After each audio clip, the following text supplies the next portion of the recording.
Yes. तो बहुत बहुत स्वागत है आप सभी का कमांडेंट अड्डा एकेडमी के ऑफिशियल यूट्यूब चैनल पे। यहाँ पे हम लोग आज की क्लास में करने वाले हैं कैट 2024 के स्लॉट फर्स्ट में जितने भी क्वांट सेक्शन में क्वेश्चंस पूछे गए हैं, जो मैक्सिमम पॉसिबल क्वेश्चंस होंगे उतने नंबर ऑफ क्वेश्चंस हम लोग इस सेशन में कवर करने वाले हैं। तो मेरा नाम है प्रवेश श्रीवास्तव और जैसा कि आप मेरे शॉर्ट्स में हमारे चैनल के देख रहे होंगे, मैंने बहुत सारे क्वेश्चंस ऑलरेडी डिस्कस किया हुआ है, बट उसका भी जो शॉर्टेस्ट अप्रोच है कि कुछ और हम और बेहतर कर पाएं इन क्वेश्चंस के लिए, जिससे आने वाले कैट एग्जामिनेशन में आप लोग और अच्छे से अटेम्प्ट कर पाओ अपने एग्जाम को। क्या क्या ट्रिक्स हैं, क्या क्या लॉजिक्स हैं जिनको हम लॉग में अप्लाई कर सकते हैं, सीक्वेंस एंड सीरीज में अप्लाई कर सकते हैं, वो सब चीजें हम लोग आज के क्लास में सीखने वाले हैं क्वेश्चन के थ्रू, जो कि हमारे एक्चुअल कैट क्वेश्चन है 2024 स्लॉट फर्स्ट में पूछा गया। तो अभी स्टार्ट करते हैं। यहाँ पे पहला सवाल जो कि हमारा कैट 2024 के स्लॉट वन का जो पहला क्वेश्चन है वो ये है। देखिए, जो ये सवाल आपके पास दिया हुआ है ये सिर्फ एक सिंगल लॉजिक पे बेस्ड है। कौन सा लॉजिक? कि आप किसी भी नंबर को, किसी भी एक्सप्रेशन को परफेक्ट स्क्वायर कैसे बनाओगे, किसी भी क्वाड्रेटिक इक्वेशन लिखा है उसको आप परफेक्ट स्क्वायर कैसे बना सकते हो, सिर्फ उतने लॉजिक पे आप इस क्वेश्चन को सॉल्व कर सकते थे बहुत ही आसानी से।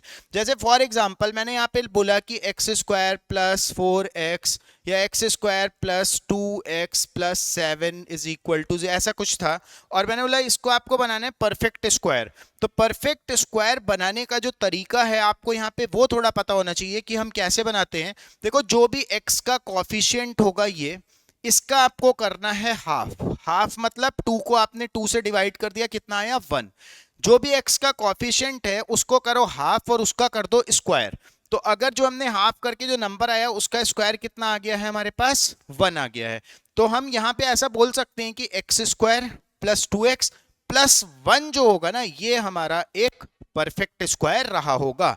और प्लस अगर आप 1 यहां ले जा लेते हो तो यहां पे 6 बचेगा, इज इक्वल टू 0। तो ये वाला जो नंबर आया, this is the perfect square और this is the square of x plus 1 plus 6 is equal to 0। ऐसा कुछ बन जाएगा। तो हमें बस ये पता होना चाहिए था इस क्वेश्चन को करने के लिए कि किसी भी एक्सप्रेशन को, क्वाड्रेटिक को हम परफेक्ट स्क्वायर कैसे बना सकते हैं, x के कॉफिशिएंट के हाफ के स्क्वायर के थ्रू ऐड या सबट्रैक्ट करके हम वहां पे उसको परफेक्ट स्क्वायर की टर्म में लिख सकते हैं। अब देखिए, जो आपका पहला सवाल था कितना आसान बन चुका है। और दूसरी चीज एक और याद रखना आप कि x square plus y square plus z square अगर आपका 0 है तो क्या यहाँ पे हमें ऐसा बोलना पड़ेगा कि x भी 0 होगा, y भी 0 होगा और z वाली जो पूरी टर्म होगी ये भी क्या होगी, 0 होगी। एक आपको ये ध्यान रखना है। और दूसरा जो ज्यादा इंपॉर्टेंट है वो क्या है कि आप परफेक्ट स्क्वायर कैसे बना सकते हो। ठीक है, देखिए अब क्वेश्चन हमारा था ये। जैसे आपने पहला स्लॉट आप देने गए और आपने क्वेश्चन खोला और ये क्वेश्चन आपका खुल गया, तो आपको डायरेक्ट अपनी शीट पे जो अरेंज करना था वो सीधा क्या अरेंज करना था, a की वैल्यू तो आपको यहाँ पे दी हुई है, ठीक है, फिर यहाँ पे लिखा है 3 प्लस a, तो बस सीधा आपको यहां से स्टार्ट करना है कि a को वो वाली वैल्यू उठा के यहाँ पे पुट करना है बस। तो ये कुछ ऐसा बन जाएगा जैसे 4, इस वाली इक्वेशन को देखना आप, सेकंड वाले को, 4x minus y minus z is equal to 3 plus a की वैल्यू आप निकाल चुके हो, कितना है 4x square plus y square plus z square, ये आ गया आपके पास। ठीक है, अब हमको क्या करना था, इक्वल टू में 0 करना है। इस एक्सप्रेशन को एज इट इज लिखते हैं 3 plus 4x square plus y square plus z square is equal to, ये सॉरी इधर जाके ये माइनस हो जाएगा, minus 4x minus y minus z is equal to 0। बस ये करा हमने। ठीक है, कुछ भी सॉल्व नहीं करा है, सिर्फ नंबर्स को उधर से उठा के उधर ले गए हैं। ठीक, अब देखिए क्या करना है, यहां से अगर आप 4 कॉमन ले लेते हो, 3 प्लस आपने 4 कॉमन ले लिया, ब्रैकेट में क्या बचा, x square plus y square plus z square minus x plus y plus z is equal to 0। ठीक है, ये बन गया।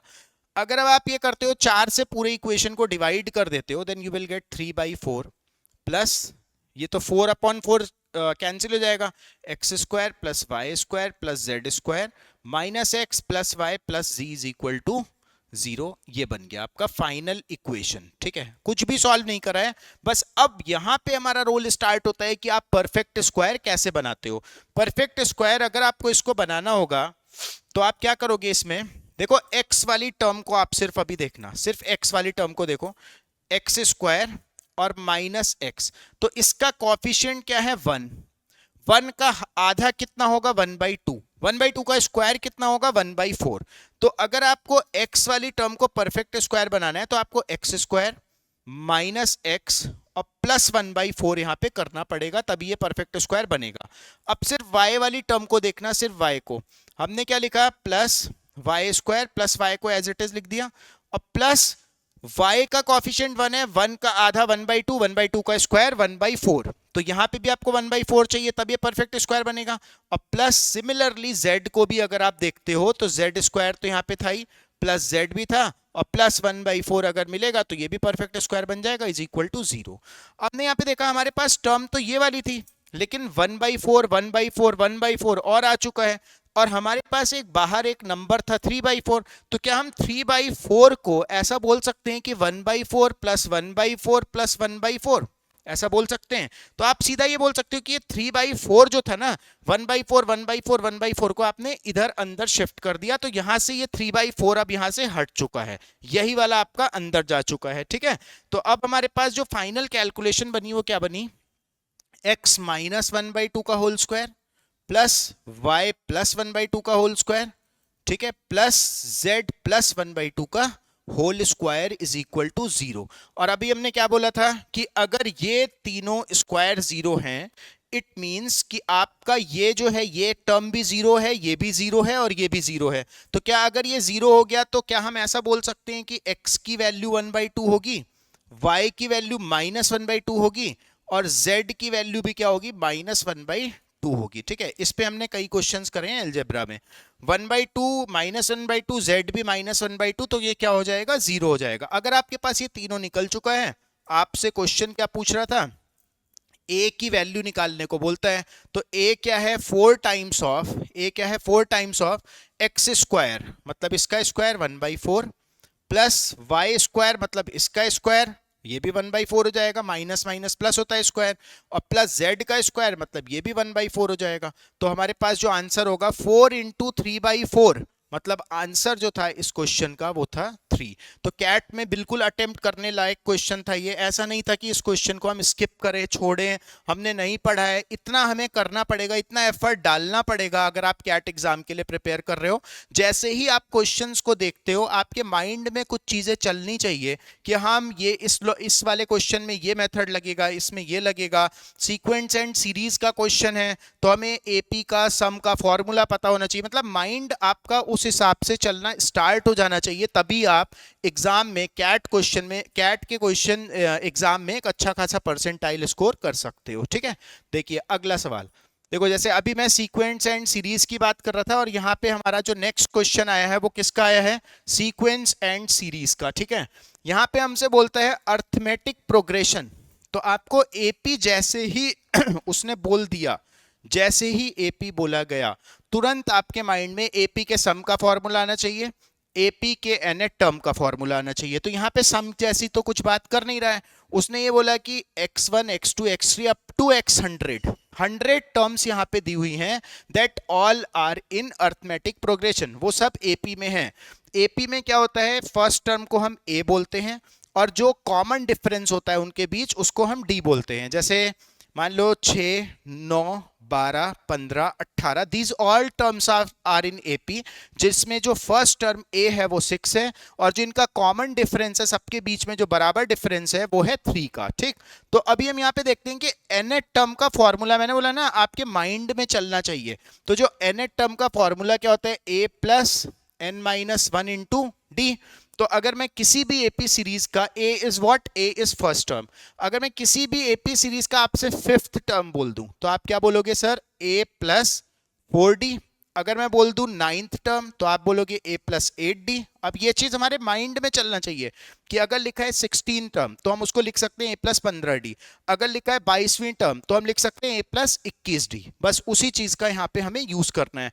उसने सबसे पहले आपको ये वाला बताया कि फिफ्थ टर्म जो है वो -4 है, तो क्या आप फिफ्थ टर्म को अब बिना सोचे समझे अपनी शीट पे सीधा a प्लस 4d लिखते?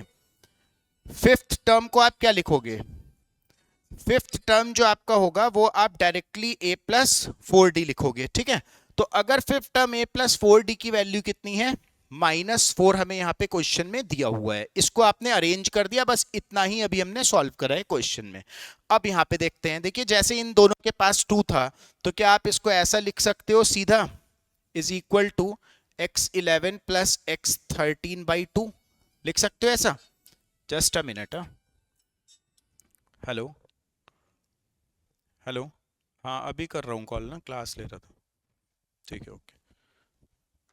तो इसमें हम ऐसा लिख सकते हैं x11 प्लस x13/2। अब यहां से हमें एक चीज और सीखने को मिलेगा कि x11 प्लस x13 के बीच वाली टर्म कौन सी होगी। x11 और x13 के बीच कौन सा होगा, x12 होगा। तो कोई भी एपी सीरीज इस तरह का बनता है ना, तो इसको आप एक चीज और लिखना सीखो कि 11 और 13 के बीच में कौन आएगा, 12 टर्म आएगी, तो हम इसको x12 भी लिख सकते हैं। मतलब हमारे पास जो फाइनल इक्वेशन आई ऐसे ही कुछ आई, plus x9 is equal to x 12th term की वो बात कर रहा है। इनको भी ना आप इसी फॉर्म में लिख दो, आपके पास आंसर आ जाएगा। इनको भी उसी फॉर्म में लिख दो। 6 टर्म को आप क्या लिख सकते हो, a प्लस 5d, बिना सोचे। 9 टर्म को क्या लिख सकते हो, a प्लस 8d, बिना सोचे। 12 टर्म को क्या लिख सकते हो, a प्लस 11d लिख सकते हो। बस सॉल्व कर लेते हैं इसको, थोड़ा सा कैलकुलेशन भी नहीं है, सिर्फ आपको नंबर्स को शिफ्ट करना है।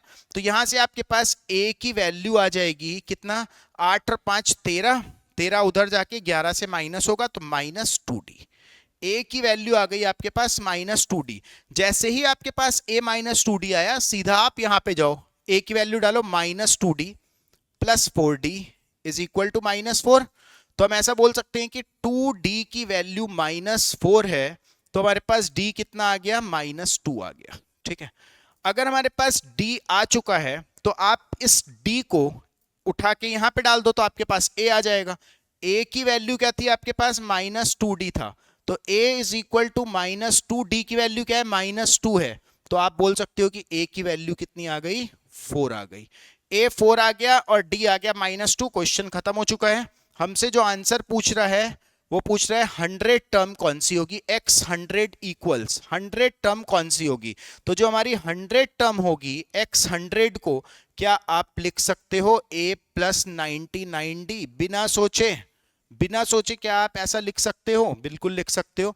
a की वैल्यू आप ऑलरेडी निकाल चुके हो, 4 है, a की जगह हमने 4 डाल दिया, प्लस 99 इंटू डी आपने निकाला था, -2 था, तो 99 का डबल इज 198 माइनस का और प्लस का यहाँ पे 4 है, तो जो आंसर हो जाएगा हमारा वो माइनस का 194 हो गया। जो आंसर होगा आपका 194 निगेटिव, ऑप्शन नंबर फर्स्ट था इस क्वेश्चन का करेक्ट आंसर, ठीक है। मुझे लगता है आप लोगों को समझ आया होगा और आपने मेरा अप्रोच देखा होगा। अप्रोच क्या मतलब, अप्रोच इस क्वेश्चन का ये था कि जैसे ही एपी का क्वेश्चन आया, हमारे माइंड में तुरंत ये चलना चाहिए कि 45th टर्म को हम a प्लस 44d लिख सकते हैं। सिर्फ उतने पे हमने पूरे क्वेश्चन को सॉल्व कर लिया। अगर आप इसको ये लिखना नहीं भी जानते हो ना, फिर भी आपका काम चल जाएगा, क्योंकि आप x प्लस x11 को यहाँ पे क्या लिख देते, a प्लस 10d, x13 को क्या लिख देते, a प्लस 12d लिख देते, तो वहां से भी हमारा काम बन सकता था, ठीक है।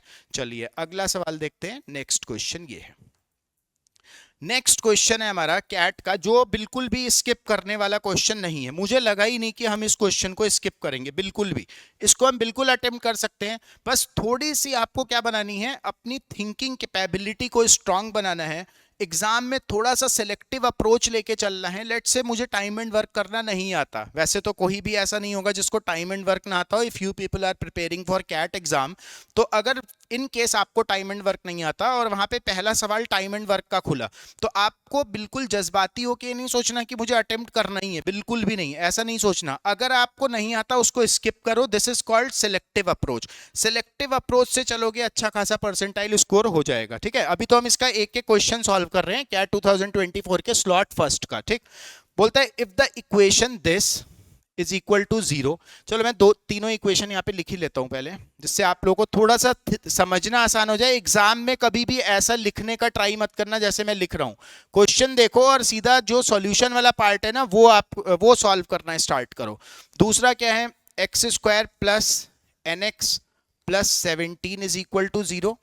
और तीसरा जो इक्वेशन हमको यहाँ पे दे दिया, उसने क्या दे दिया है, x square plus m plus n x, ठीक है, और प्लस 35 इज इक्वल टू 0, ये दे दिया।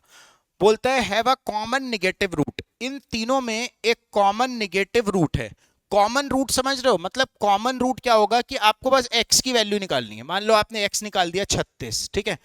कॉमन निगेटिव रूट मतलब x शुड बी माइनस 36, 36 नहीं हो सकता। अगर आपने कॉमन मतलब एक x की निगेटिव वैल्यू निकाल दी ना, यहां पे डाल दोगे, यहां पे डाल दोगे, ठीक है, इन दोनों में डालोगे तो x तो खत्म हो जाएगा, m निकल जाएगा, n निकल जाएगा, और 2m प्लस 3n की वैल्यू आप तुरंत निकाल सकते थे। समझ आई बात? कुछ भी क्वेश्चन में बहुत ज्यादा चीज करने को नहीं है, बस कैसे भी करके आपको तीनों इक्वेशन को देखते हुए सॉल्व करके कैसे भी करके आपको यहाँ पे x की वैल्यू को कैलकुलेट करना है, राइट। अभी देखो कैसे करते हैं इसको। जैसे जहां तक मैं सोच पा रहा हूं कि अगर आप ऊपर की दोनों इक्वेशन को ऐड करते हो, ठीक है, अगर दोनों को ऐड करते हो तो m प्लस एन एक्स बना देगा ये। तो m प्लस एन एक्स इसमें से माइनस करोगे तो ये कैंसिल हो जाएगा, हमारे पास सिर्फ एक्स स्क्वायर की टर्म में कोई नंबर आएगा और वहां से x की वैल्यू निकल जाएगी। उसका हम निगेटिव वाला पोर्शन काउंट करके यहां पे रख देंगे, यहां रख देंगे, m और n की वैल्यू निकलेगी, फाइनल आंसर आ जाएगा। मुझे लगता है इतना बोलने से आप लोग बिल्कुल क्लियर हो गए होंगे कि ये क्वेश्चन स्किप करने वाला नहीं था। अभी हम क्या करते हैं, इक्वेशन नंबर 1 और 2 दोनों को हम ऐड कर रहे हैं, तो हमारे पास फाइनल इक्वेशन क्या बनेगी, 2x square plus m plus n x plus 17 और 9 कितना हो गया, 26 इज इक्वल टू 0, ठीक है, ये बन गया। अब हमको क्या करना था, ये इक्वेशन जैसे ही बनी उसमें से अगर आप इसको माइनस कर देते हो, इसमें से इसको हटा देते हो, तो क्या हमारा m plus n x minus m plus n x cancel हो जाएगा, ठीक है। यहां पे देखिए 2x square minus x square, 2x square minus x square, कितना बचेगा, एक्स स्क्वायर, ठीक है। फिर हम देखते हैं 26 minus 35 minus 9 is equal to 0, मिल गया जी answer. X square is equal to 9, X is plus 9 and minus 9। किसको आप कंसिडर करोगे, have a common negative root. Negative कौन सा होता है, प्लस 9 या माइनस 9, प्लस 9 हटाओ यहां से, x की वैल्यू क्या आ गई हमारे पास, माइनस 9 आ गई, ठीक है, x आ गया हमारे पास माइनस 9, क्वेश्चन खत्म हो चुका है। इक्वेशन नंबर फर्स्ट में x की वैल्यू डाल दो, यहां पे डाल दो x की वैल्यू माइनस 9। जब आप यहां पे माइनस 9 डालोगे तो क्या हो जाएगा, माइनस 9 नहीं, x की value plus minus 3, sorry, x और x की वैल्यू क्या आया था आपके पास, 9 आया था ना एक्स स्क्वायर, तो x क्या हो जाएगा, प्लस 3 और माइनस 3, प्लस को नहीं लेंगे तो x की वैल्यू क्या आ गई, माइनस 3 आ गई। स्क्वायर रूट नहीं निकाला था मैंने, x की वैल्यू माइनस 3। यहां पे जब आप प्लस 3 डाल दोगे, माइनस 3 डालोगे, 3 3 जा 9, ठीक है, प्लस यहां पे जब आप माइनस 3 डालोगे तो माइनस 3m और प्लस 9 इज इक्वल टू 0 बन गया। तो 9 और 9 18, जाके माइनस का हो जाएगा, minus 3m is equal to minus 18, और x m की वैल्यू आपके पास आ गई 6, m आप निकाल चुके हो, आ गया 6। सेम x की वैल्यू माइनस 3 इस वाली इक्वेशन में डालते हैं। जब आप यहां पे डालोगे 3 3 जा 9, प्लस का 9, प्लस माइनस हो जाएगा माइनस 3n और प्लस 17 इज इक्वल टू 0 मिल गया यहां से, ठीक है। तो 17 और 9 26 होता है, और हमारे पास 3n की वैल्यू आ जाएगी 26, and will get n is equal to 26/3। n आ गया, m आ गया। फाइनल आंसर जो आपको निकालने को बोलता है क्वेश्चन में, वो क्या बोलता है, फाइनल आंसर है हमारा 2m plus 3n, 2m plus 3n। तो 2m की वैल्यू कितनी आपने निकाली, m आपने निकाला है 6 और प्लस 3, n की वैल्यू आप क्या निकाले हो, 26/3। तो ये देखिए 3 से 3 कैंसिल होगा, 6 2 जा 12 प्लस 26, आंसर विल बी 38। 38 था, टीटा क्वेश्चन था ये, तो इसका आंसर आपको टाइप करना था 38, ठीक है। तो ऐसा सवाल नहीं था जिसको आप स्किप करो, थोड़ा थिंकिंग कैपेबिलिटी को स्ट्रांग करके हम लोग यहाँ से इस क्वेश्चन को भी बहुत आसानी से अटेम्प्ट कर सकते थे, ठीक। चलिए अगला सवाल देखते हैं। नेक्स्ट क्वेश्चन क्या था हमारा, नेक्स्ट क्वेश्चन है हमारा टाइम एंड वर्क का। अभी मैंने क्या बोला, टाइम एंड वर्क तो सभी को आता होगा। कुछ होता है कई बार ऐसा कि हम टाइम एंड वर्क के क्वेश्चन में भी उलझ के रह जाते हैं और नहीं सॉल्व होता। ध्यान से पढ़ना, थोड़ा बड़ा क्वेश्चन है, थोड़ा जल्दी क्वेश्चन लिखा है, बट ऐसा नहीं है कि हम इसको स्किप करें, हम इसको भी ट्राई कर सकते थे, और जो भी देखिए बेस्ट पॉसिबल अप्रोच होगा। फिर से हम वही बात बोल रहे हैं कि आपको मेरे चैनल के, हमारे इस चैनल के शॉर्ट्स में कई 2024 के स्लॉट के क्वेश्चंस हम लोगों ने सेम एलआर का भी डिस्कस करा हुआ है, क्वांट का भी करा है, रीडिंग कॉम्प्रिहेंशन आरसी का भी करा हुआ है। तो आप लोगों को क्या करना है, वो तो एक अलग सीरीज हमारी चल रही है शॉर्ट्स में, बट यहाँ पे हम लोग फुल वीडियो पे भी फोकस्ड हैं कि एक एक स्लॉट को उठा के हम उसको कवर करेंगे। मान लो एक वीडियो में नहीं हो पाएगा, नेक्स्ट अगली वीडियो में स्लॉट 1 का क्वांट जो होगा उसको हम पूरा कवर अप ले लेंगे, ठीक है। देखिए इसमें बोला गया कि Renu would take 15 days working 4 hours per day to complete a certain task. तो क्या हम ऐसा बोल सकते हैं कि रेनू को कितना समय लगता है, 15 दिन लगता है, और 4 घंटे पर डे काम वो करती है। तो ऐसा होगा क्या कि रेनू को पूरा 60 घंटे का समय लग रहा होगा? अब इतना तो आप लोग जानते ही होंगे, 15 दिन काम हो रहा है, हर दिन 4 घंटे काम हो रहा है, तो टोटल काम कितना हो जाएगा, 60 घंटे में वो पूरा काम खत्म कर रही होगी। सिमिलरली अगर हम यहाँ पे देखते हैं, जो दूसरा है कौन सा है, रेनू वो take 15 days working 4 hours per day to complete a piece of work, whereas सीमा, जो सेकंड पर्सन है वो है सीमा। सीमा कितना समय लेती है, Seema would take 8 days working 5 hours per day. तो सीमा को कितना लगेगा, 5 घंटे पर डे, हर दिन 5 घंटे, 8 दिन तक काम करेगी, तो 8 पंजे 40 घंटे का समय लेगा काम को कंप्लीट करने में। टोटल वर्क क्या हम 120 ले सकते हैं इस क्वेश्चन के लिए, टोटल वर्क। अब हम इन दोनों की एफिशिएंसी या हम रेट निकाल सकते हैं। ये किस रेट से कर रही होगी, ये किस रेट से, 12 2 वर्क पर आवर ये काम करती है, और ये कितना करती है, 3 वर्क पर आवर के रेट से काम होता है। सब कुछ अलग है, वो वर्क है, ये टाइम है, और ये वर्क पर आवर है, ये इनका रेट है, इस रेट से काम होता है, ठीक है। चलिए अगला देखते हैं। अब बोला गया कि they decided to work together to complete this task. दोनों ने साथ में काम को करना चाहा और काम को खत्म करने की कोशिश की है इन दोनों ने, लेकिन सीमा क्या करती है, agrees to work for double the number of hours per day as Renu. तो यहां पे मैं अभी ना पूरा प्रॉपर मेंशन करता हूं, सीमा और ये है रेनू। सीमा ने जो करा, सीमा ऐसे बोलती है कि मैं पर डे डबल काम करूंगी, यही है, Seema agrees to work for double the number of hours per day as Renu. तो अगर Renu x r per day कर रही होगी, तो बताओ सीमा कितना करेगी, double, 2x r per day करेगी। वर्क नहीं है यहाँ पे, नंबर ऑफ आवर्स की बात है कि अगर रेनू 5 घंटे एक दिन में काम कर रही है, तो सीमा कितना करेगी, 10 घंटे एक दिन में काम करेगी। तो हम लोगों ने अपने क्वेश्चन को यहां तक कंप्लीट कर दिया, यहां तक, ठीक है। इसके बाद देखते हैं, वाइल रेनू, अब रेनू बोलती है, Renu agrees to work for double the number of days as Seema. Renu बोलती है कि ये डबल डेज के लिए काम करेगी, मतलब अगर सीमा उस पे 5 दिन काम कर रही है तो रेनू 10 दिन काम करेगी, ठीक है। तो यहां पे हम लिखते हैं, मान लो सीमा ने बोला कि ये वाई डेज काम करेगी, वाई डेज, तो ये कितने दिन करेगी, ये 2 वाई डेज काम को करेगी, ठीक है। क्लियर है इतनी बात, अगर वो वाई डेज करेगी तो वो 2 वाई डेज वहां पे काम को कर रही होगी। अब हमने क्वेश्चन को कहां तक कर दिया, यहां तक खत्म कर दिया। हमें एक और इंफॉर्मेशन दी थी, बोलता है if Renu works 2 hours per day. देखो रेनू ने कितना काम करा, 2 आवर्स पर डे, तो यहां पे ना ये हमें दिया हुआ था, एक्स की जगह पे हमने क्या करा, 2 आवर्स पर डे। तो क्या बता सकते हो कि सीमा कितना कर रही होगी, ये डबल डबल आर कर रही होगी, तो ये हो जाएगा 2 2 जा 4 आवर्स पर डे, इसका हो जाएगा, ठीक है। क्लियर है।